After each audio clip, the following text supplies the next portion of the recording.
Holy cow, ladies and gentlemen. I'm so sorry. Just talked for about 6 minutes, not knowing I wasn't having audio. I apologize for that. So let's start over.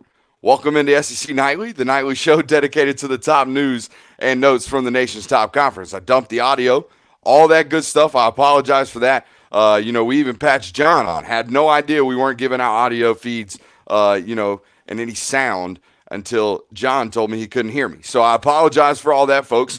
We do have a great show for you guys tonight. We're going to restart it all over. We'll patch John on when we get him. He'll be joining us to talk about the Lane Kiffin flip of a Florida commit today. Broke just about an hour before we went live here for the first time, so about an hour and 6 minutes after I wasted 6 minutes talking to myself with none of you guys hearing me.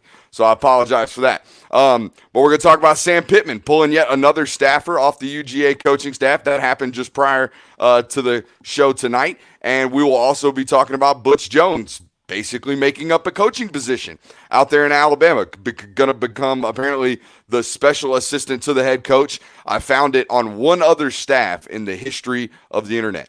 When I hear a coaching position created such as this, the first thing I run to Google and type in is special assistant to the head coach.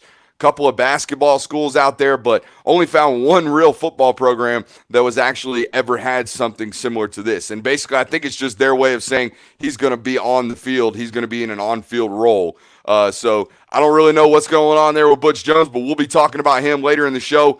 Steve Sarkisian going to stay on that staff at Alabama as well after turning down Colorado. And good Lord, if we've got any time, we may or may not address the Greg Robinson saga there, him getting caught at the border with some serious weight. But before we bring John on, let's talk a little bit about this Sam Pittman stuff, right? Pulls his second staffer off of the UGA staff out there to Arkansas a couple of, weeks, about a month or so ago, I would say. Scott Fontaine being pulled off the special teams coordinator position to take the identical role at Arkansas there under Sam Pittman. So that's one. And then today we found out Fernando Velasco, the former assistant director of player personnel, will now be taking the director of player personnel role there at Arkansas. So he gets a upgrade in positioning. This is a guy that's a former Georgia football player, played 8 seasons in the league as an offensive lineman, and then came back to Georgia to help out that Kirby Smart staff and said, quote, not really into this game to be an on-field coach, just kind of a behind-the-scenes guy, helps a lot out with recruiting, and really it's player development, but it's really relationship development that Velasco's mostly concerned with, saying, quote, coming out of high school, I thought I wanted to coach, but once I got into it in college and playing in the NFL, I realized very quickly that coaching wasn't the route I wanted to go into, and I wanted to be in this role where you're just doing life coaching and not necessarily football coaching. So there you hear it. Velasco, a life coach, if you will, someone who develops relationships and helps these young men and, women for that matter in the future, or whatever role he's going to take, because it doesn't sound like this is just about football. This is about developing young people into a successful young adult. That's what this is all about. Again, going to be a dynamite recruiter there at Arkansas, a high energy person here in Velasco, former pro guy, so he can talk NFL with these kids, and obviously going to help up front with Arkansas. A former offensive lineman himself, so he'll be able to maybe help recruit those big guys. Helped seal up Broderick Jones here for Georgia in this last class, as well as a handful of others. So not a major loss for the University of Georgia. They just lose yet another assistant. Kirby Smart's shown it. He the ability to go out and make quick replacements and valuable replacements, right? We saw him, plug and play, basically, Matt Luke for Sam Pittman within 48 hours, just a week prior to the early National Signing Day window and all that. So Kirby Smart's shown more than a capability to go out and hire qualified assistants. All right, I've had John waiting in the back room quite a long time. John, let's patch you in via the SI.com StreamYard feed. John Garcia Jr., how you doing today, my man? I'm doing well. Always good to be on with you, Brooks. Yeah, no doubt. I appreciate you waving me down and letting me know that I had no audio. I mean, I had no idea it was going 6 minutes. Just me gas bagging like usual. But here, John, you're on warm up. Yeah, it's just a warm up. You got to get the legs hot and the muscles hot before you get out there and pull something. But you're here to tell us about what happened today in the recruiting world. A little bit of a delayed announcement in the 2020 class. One of the top remaining athletes in the class flips his commitment, a former commit to Florida, now going to play for Ole Miss and play for Lane Kiffin. Tell us a little bit about Mark Britt, the athlete out of South Florida. Yeah, legit 6'2", 190 or so, wide receiver, safety. And you talk about a kid who's athletic. I mean, he was committed early on to Miami as a pure wide receiver. Florida had him committed since November 1st as a safety. And now we think Ole Miss is going to take him back on offense as a wide receiver. And that's where Britt is most comfortable. He had 1,300 plus yards as a senior. Flipping over to defense, he did have a handful of interceptions, first team all Dade County, which is always a big deal considering how fertile that area is. And look, this is big for Lane. You know, signing day was not great for Ole Miss. You know, they lost a prospect to Georgia. They missed on some big targets like Malachi Weidman. Zach Evans didn't finalize anything. So there was a bit of a void perceptionally with Ole Miss compared to that early signing day where Lane Kiffin nailed down some big time targets. So this is a bit of a rebirth, a reshift in perception with Lane and Ole Miss. I think it could be big for them. They're the leader in the clubhouse for any type of multiple commitment situation in 2020 post signing day. They got one tonight in Mark Britt. Zach Evans, who, as we all know, still out there. Ole Miss still in that conversation. And then Leonard Manuel, another Florida Gator verbal.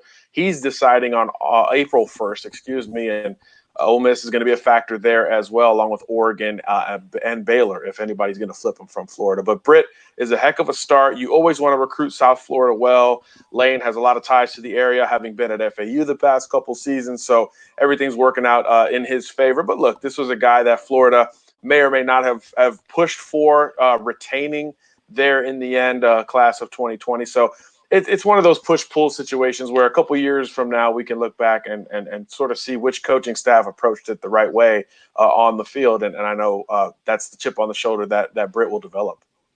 Yeah, so I was just wondering, I was reading your piece today, obviously, just prior to the show, and one thing that stood out to me was this maybe, John, a thing about Britt being asked to play defensive back there at Florida and strictly defensive back, but Lane coming in late saying, hey, man, you know, we'll let you play wide receiver. We'll let you play, or at least try to play both sides of the ball. Is that maybe something that swayed him away from Florida, who was probably a school and a program that was only going to take him as a defensive back?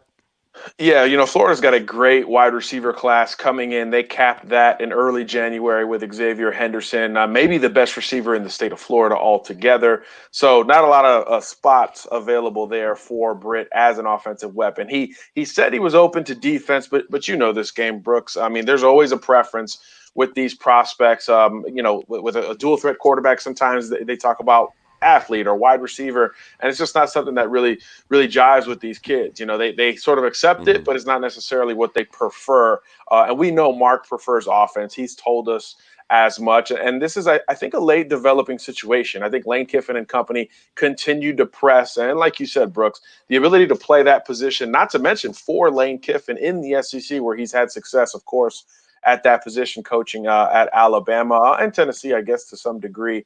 It was something that Mark really couldn't pass up. And again, the numbers really tight at UF. It was going to be safety or nothing.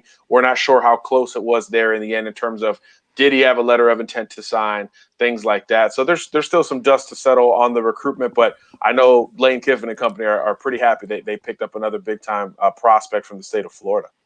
Yeah, I mean, I think you bring up a good point there, John. I mean, numbers were getting really, really tight there at Florida, especially with all of the transfers. Now, some of those, you never know whether or not they count on this year's class or next, depending on when guys are going to be graduating and when they finally get their degree and whatnot and all that, and who may or may not be gray shirt and blue shirt. And obviously, trying to figure out numbers when you're not directly connected to the staff is really, really tough. But as you mentioned, numbers were getting a little tight there at Florida. So maybe this isn't really, Florida fans for sure will probably look at this and say, we didn't really lose him. We kind of pushed him out. But as you would say, Lane's certainly going to take this and put this chip in his, in his toolbox and say, look, I've got my first flip. Everybody, I'm drawing national attention. What does this do for Lane? And then, second point, where are they at in the Zach Evans recruitment? What's going on there? Yeah, well, as everybody knows now, that's a very fluid situation. And look, Florida's getting involved here pretty heavily. He's going to take an official Yes. visit to UF in late March. Maybe it was that simple for UF. Do you take Zach Evans or Mark Britt? I think a lot of people would pick Evans in that, and especially talent wise, in that scenario, especially if you thought Britt was more of a defensive prospect. So they're still chasing after him. Ole Miss and Tennessee have sort of become the de facto schools with Evans. We know there's still space at Ole Miss. We know Tennessee still has at least one slot available, so those schools are going to remain in the mix. I'm hearing that his camp is fielding calls from staffs further away. Texas Tech, Oregon was brought up to me just the other day. So I think a lot of programs are trying to do some due diligence with Zach Evans. Obviously, it's a layered situation, a layered recruitment.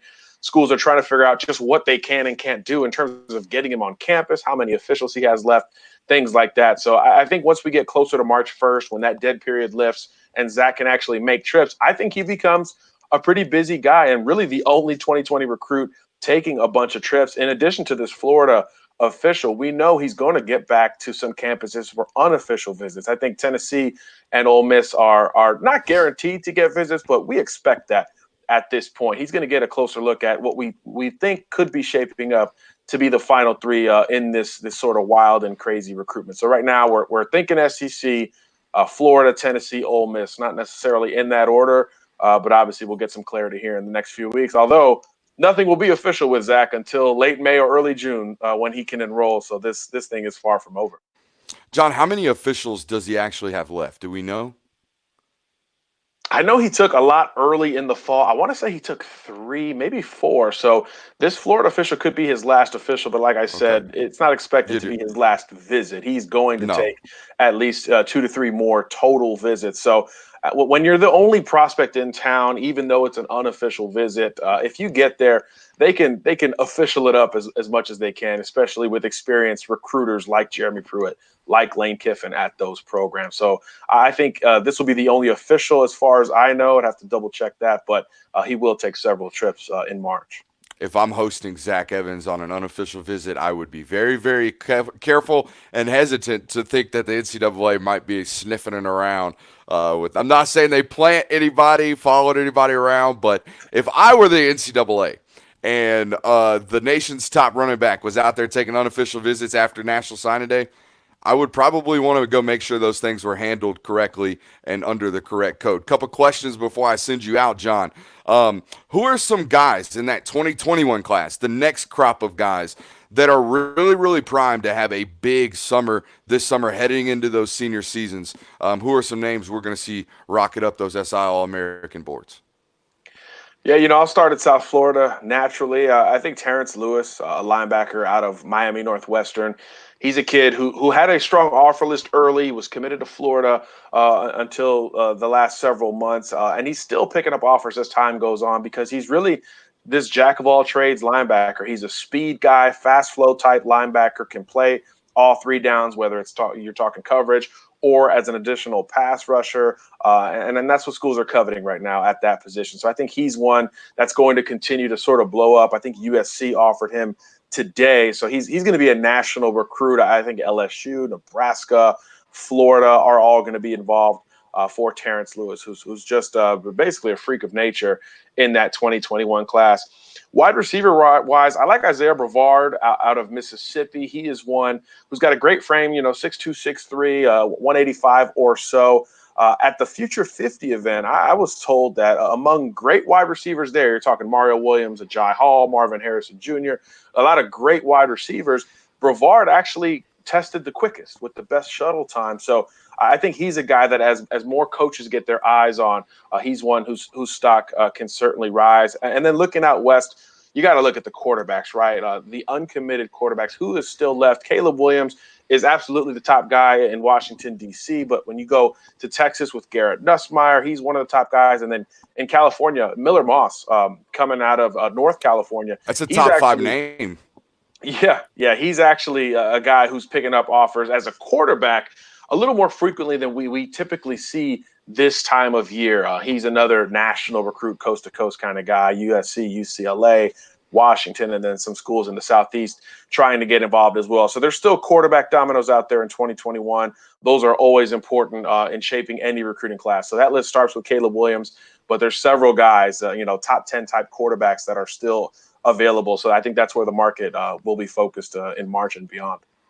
All right, NFL Combine season, John. As an evaluator, I two questions here. What is your favorite NFL Combine drill? The one that is most important to you as an evaluator, and what is your least favorite? The one you think is absolutely useless, is there for no purpose. That's a good question. I think the bench press is fairly useless. I just think there's just not many scenarios on the football field where you're going to have someone inside you this much where you have to fully extend from a flat surface. It's just not something that is very translatable. I get the measure. It's the old school standard when it comes to upper body strength. But I focus on lower body strength, agility, things like that, much more important than how much you can bench press. Although there is some translatable stuff there just in terms of upper body strength. But in terms of the drills, what I love, DBs, linebackers, when they get on the field there in Indy, when their hips are challenged, when those coaches are pushing them backwards, making them flip their hips, track a football, make a play on the ball, come down with it, run back downhill. Those transitions, the fluidity or lack thereof really becomes apparent in that drill. So in terms of on field, those are my favorite days. The back seven guys getting after it, because a lot of those guys separate, corners versus safeties, inside backers versus outside, and even for defensive ends. Are you a hand in the dirt guy, or can you stand up and add some value like the Bosa's, or like we assume Chase Young can do, things like that. So I think a lot of final evaluations are set at the combine, and it comes with the drills more than the testing for me, but I know I'm in the minority in that regard. Okay, couple things here. One, obviously, John Garcia, former DB himself, is going to admire guys flipping their hips on the field. Of all those things going on, of course, you're going to love. I do enjoy that as well, just because it's something that I'd end up falling down. I mean, if they put me through those drills, most offensive linemen would end up on their face. Second thing, as far as the bench press goes, for me, man, it just shows me what you've been doing the 3 or 4 years in college, or 5 for some of these guys in that weight room, right? I mean, if you go in there and you lay a dud, I mean, it's hard to say you were nervous on that day. You know what I mean? 40 times, all that's hiccup. You can tweak a hammy, all that good stuff. What I see on that bench press, obviously, is the work that's been put in on the weight room.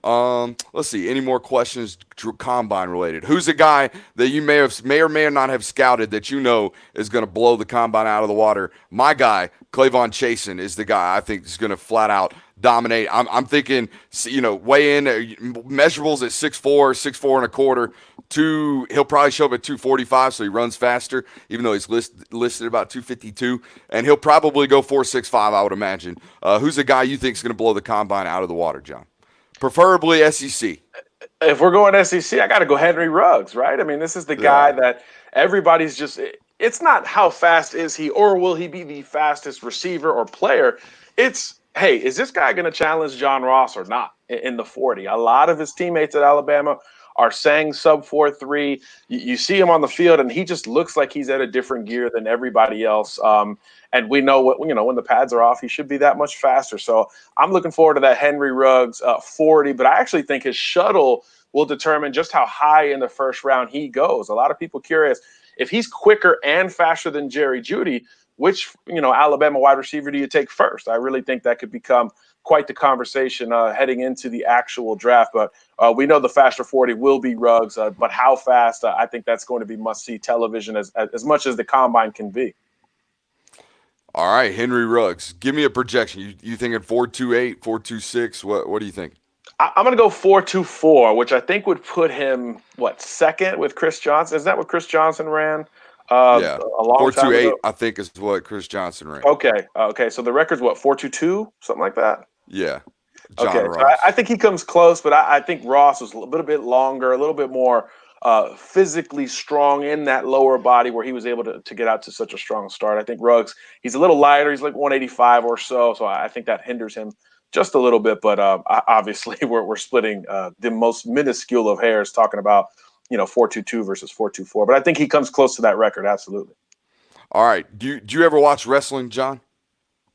we talking real wrestling or fake No, I'm wrestling? talking. I'm talking about wrestling. I'm talking about Yeah, yeah, of wrestling. course, of Do course. you remember Big Papa Pump, Scott Steiner? Yeah, yeah. Okay, Scott Steiner Blonde has or a blonde son. hair, Scott Steiner? Which one are you going Blonde, with? Okay, blonde, blonde one. Okay. Big Papa Pump. His son, Bronson Rocksteiner, fullback, Kennesaw State, listed at about 6'2", 245 pounds. Reports out of Kennesaw State are he's running sub 4'4". This is a guy that squats over Goodness. 600 pounds. He is an absolute freak show. Look him up after the show. Bronson Rocksteiner will not be at the combine, but John, I'm telling you, this is a pro day we're gonna have to start paying attention to. We're gonna have to watch. We're talking verticals in the 40s range, and we're Okay. talking a 240-pound fullback rolling. Bring back the fullback. You saw the Super Bowl. Both Yeah. of them made I plays. mean, Bring them back. we're talking a Kyle Juszczyk type of dude, and Kennesaw Yeah. State obviously known for running the option in the FCS. So it's a dude that's carried the ball quite a bit here in the college ranks. John,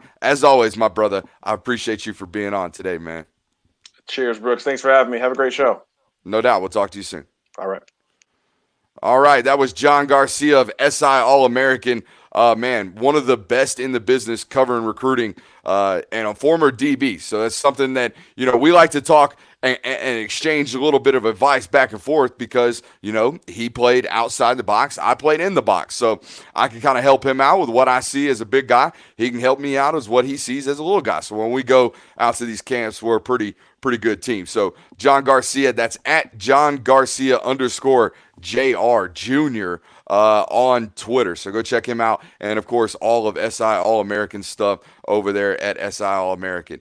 So check all that good stuff out. All right, let's take a quick break to just let you guys know it's on the bottom ticker. However you guys found this show, I don't know who all watches it on YouTube. I know most of you guys come from Facebook and Twitter and all that stuff. If you guys haven't checked out the YouTube channel yet, just search Brooks Austin on YouTube. Really good film breakdowns over there. Been doing an NFL player comparison series lately. If you guys haven't seen those, it's something you might want to check out. And while you're there, please subscribe to that channel. Trying to get to that channel, or trying to get that YouTube channel to over 2,000 subscriptions by, hopefully the end of the month. If we can do that, some type of giveaway and whatnot. So if you guys would do that, I would greatly appreciate the subscription over there. All right, on to our next topic. I teased it a little bit earlier in the show. What the heck is a special assistant to the head coach? Never heard of it before in my life. I've heard of offensive analysts, heard of defensive analysts, heard of quarterbacks coach, heard of assistant head coach, heard all that. Never have I ever heard of the special assistant to the head coach. Congratulations, Butch Jones. You just got the first one of those in the SEC there at Alabama. Going to remain on staff for Alabama, now into a on-the-field role. Spent the last 2 seasons in Tuscaloosa as an analyst after obviously being fired there as the head coach at Tennessee. So going to get back on the field. Butch Jones, more known for his defensive side of the football, so I would think he would help out mostly on that end, along with, maybe this also is them just creating room on that quote-unquote analyst staff, that analyst department for guys like Charlie Strong to slide in there. I don't know what the exact rules and the letters of the law are when it comes to number of analysts on the roster and on the staff. Certainly all these dudes are being paid incredible amounts of money, even whatever is listed on the, the salary sheet and the salary reports. It's probably a bit more than that from some donor money coming in.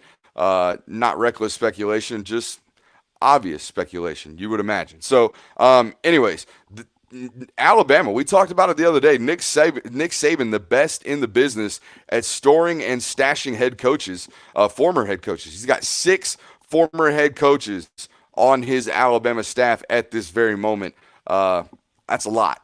I mean, that is a lot of former head football coaches on one staff, and most of them in the analyst role, okay? So Saban even kept Sarkisian away from Colorado. We talked about that a little bit earlier in the show. For him to keep an offensive analyst and an offensive coordinator on that staff, obviously gave him a pay raise, right? Which is all fine and dandy, all good, plenty of money and investment and boosters out there at Alabama. Somebody's got to spend that money, right? So more power to him. Sarkisian probably getting a bump there in pay scale. So, you know what? I know we talked about it earlier in the show about how we may talk about this Greg Robinson news and this Greg Robinson stuff.